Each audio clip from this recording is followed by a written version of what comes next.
El año pasado, un grupo de personas decidió que iría al Área 51 a invadirla en grupo para descubrir qué es lo que había ahí. La reunión se hizo y las personas fueron a la entrada del Área 51 a Nuevo México, pero nadie entró ni intentó entrar, tras las sutiles amenazas de los encargados de la Zona 51, clamando que era un campo abierto de tiro y cualquier invasor corría el riesgo de recibir disparos. Ahora, casi un año después, en plena cuarentena, la CIA reveló algunos muy pocos archivos relacionados con ovnis. La mitad de estos archivos tienen que ver con historias de ovnis en el mundo. El resto, minutas de reuniones secretas que discutieron estos y otros casos. La veracidad de estas historias hasta ahora no ha sido comprobada, pero por alguna razón la CIA decidió investigarlas y por alguna otra razón sospechosa guardó por más de 60 años estas historias. A continuación, 3 historias de ovnis reveladas por la CIA.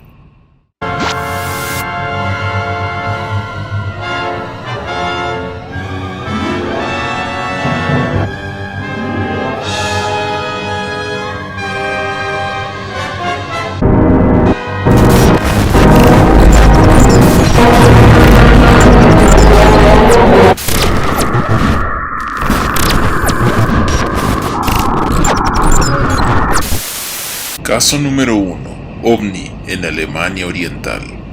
En 1952, un exalcalde de algún lugar de Alemania Oriental y su hija descubrieron un enorme platillo volador como de unos 15 centímetros de diámetro en una zona del ejército soviético en el bosque. Esto es lo que confesaron y lo que la CIA tiene en un documento. El confesor se llamaba Link y estaba volviendo a casa con Gabriela cuando la llanta de su motocicleta se pinchó cerca del pueblo de Hasselbach. Mientras caminaban a ese pueblo, Gabriela apuntó hacia una cosa que estaba a 140 metros de distancia. Era el ocaso, así que no podían ver muy bien. Se aproximaron lentamente hacia donde Gabriela apuntó y Link pensaba que se trataba de unos venados, pero al estar a 40 metros de distancia se dieron cuenta de que esos no eran venados, sino 2 hombres altos, vestidos con ropa metálica brillante.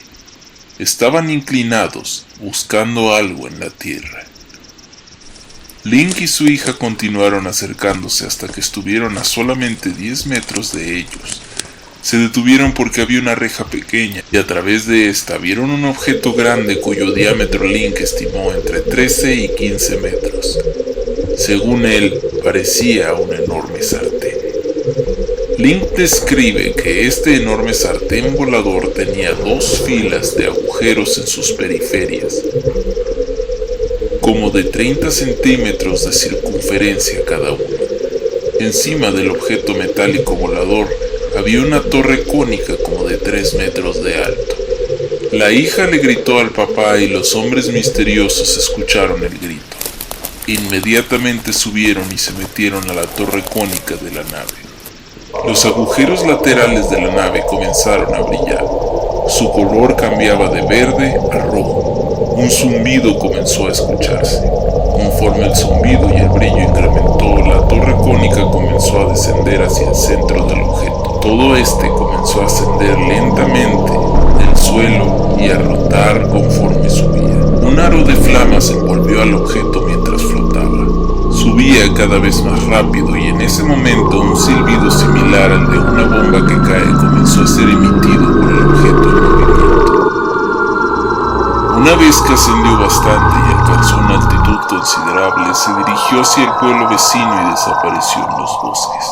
Según la confesión de Link a las autoridades alemanas, muchas otras personas que vivían en esas áreas vieron también un objeto similar y pensaron que era un cometa. Un pastor dijo que pensó que era un cometa desplazándose a una altitud baja que venía del bosque donde se encontraba Link. Tras entregar este descabellado testimonio al juez, Link hizo la siguiente declaración. Me gustaría pensar que tanto mi hija como yo estábamos soñando si no fuera por el siguiente elemento. Cuando el objeto desapareció, fui al lugar de donde había despegado. Encontré una apertura circular en la Tierra y era bastante evidente que había sido recientemente hecha. Era de exactamente la misma forma que la torre cónica. Así es como me convencí de que no estaba soñando. Además de eso, jamás había escuchado el término platillo volador antes de haber escapado de la zona soviética a Berlín Occidental. Cuando vi ese objeto, inmediatamente pensé que era una nueva máquina militar soviética. Confieso que el miedo me ganó porque los soviets no quieren que nadie sepa de sus trabajos secretos. A muchas personas en Alemania Oriental se les había restringido el movimiento por saber demasiado.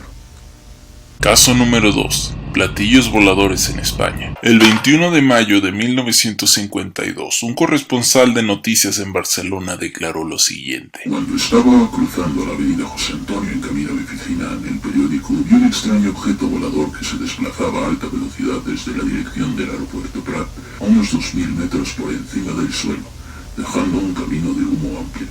No parecía un avión normal, además de que el aeropuerto cercano declaró no saber nada de ese objeto, y a diferencia de los platillos voladores, andaba en línea recta sin emitir flashes de luz o revolviéndose en su propio eje. Parecía que tenía forma de cohete y el humo salía de dos puntos cercanos mezclándose en un solo trazo de humo. Mis amigos de la oficina vieron el trazo de humo pero no el objeto. Ciudades a 10 kilómetros de Barcelona vieron el trazo de humo también y el objeto. La oficina del periódico fue inundada con llamadas telefónicas de gente que lo vio. Podría sonar a algo falso, dado que es un reportero de periódico quien lo cuenta, y se sabe que todos ellos estuvieron detrás de noticias falsas de encuentros alienígenas o atribuían cualquier cosa fuera de lo normal a extraterrestres para ganar más dinero con ventas. Sin embargo, apenas unos días después en Algiers, una ciudad en el norte de África cercana a España, un periódico reportó lo siguiente.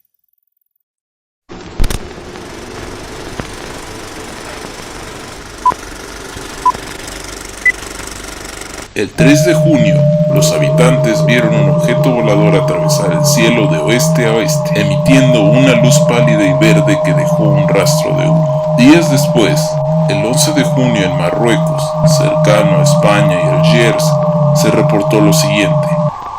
2 testigos reportaron un objeto volador el 7 de junio. Unos dijeron que vieron un punto brillante en el cielo moviéndose rápido.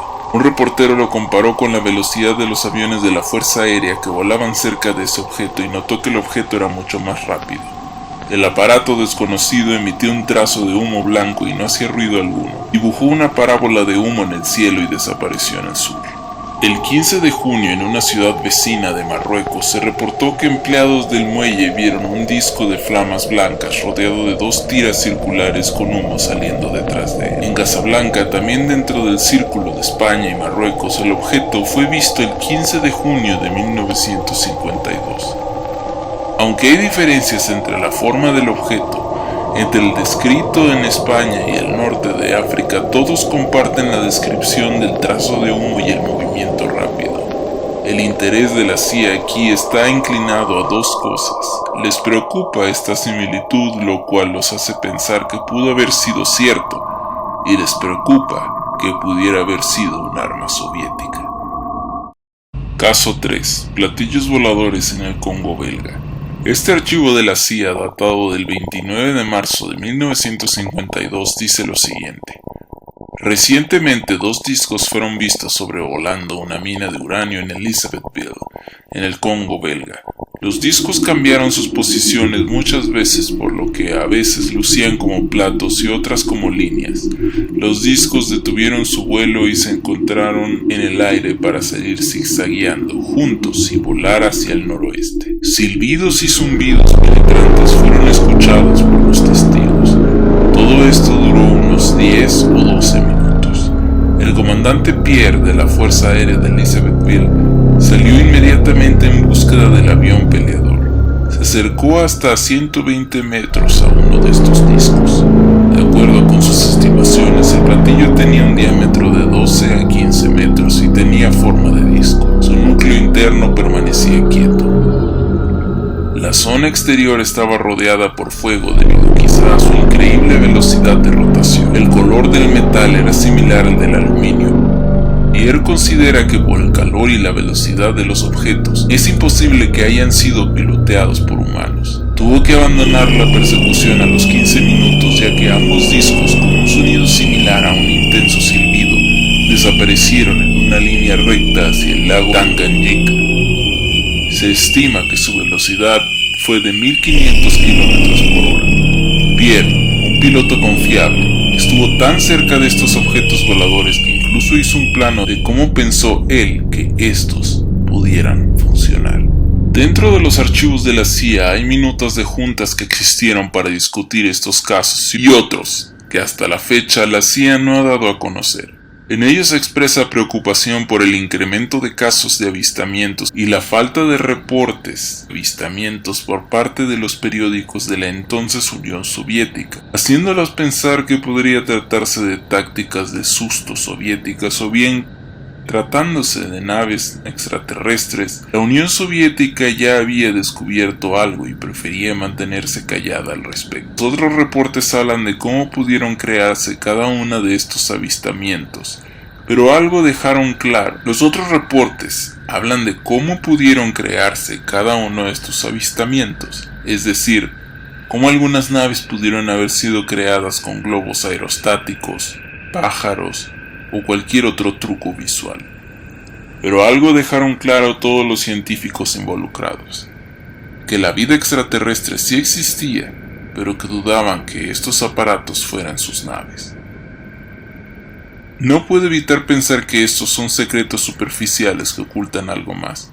Pero como dije antes, el hecho de que la CIA decidiera sacar estos secretos hasta ahora habla de que tenían razones para pensar que estos 3 casos eran diferentes de los miles de avistamientos que se pudieron haber reportado en 1952. Recordemos que la ciencia ficción y la paranoia de la Guerra Fría provocaban la publicación de al menos una historia al día acerca de avistamientos de naves alienígenas. ¿Por qué creer en estas 3 y no en las otras miles? Quizá estamos viendo una parte incompleta, pues pareciera que hay más evidencias para todos estos casos. Esto ha sido todo por la transmisión de Cámara Oscura por hoy. Buenas noches.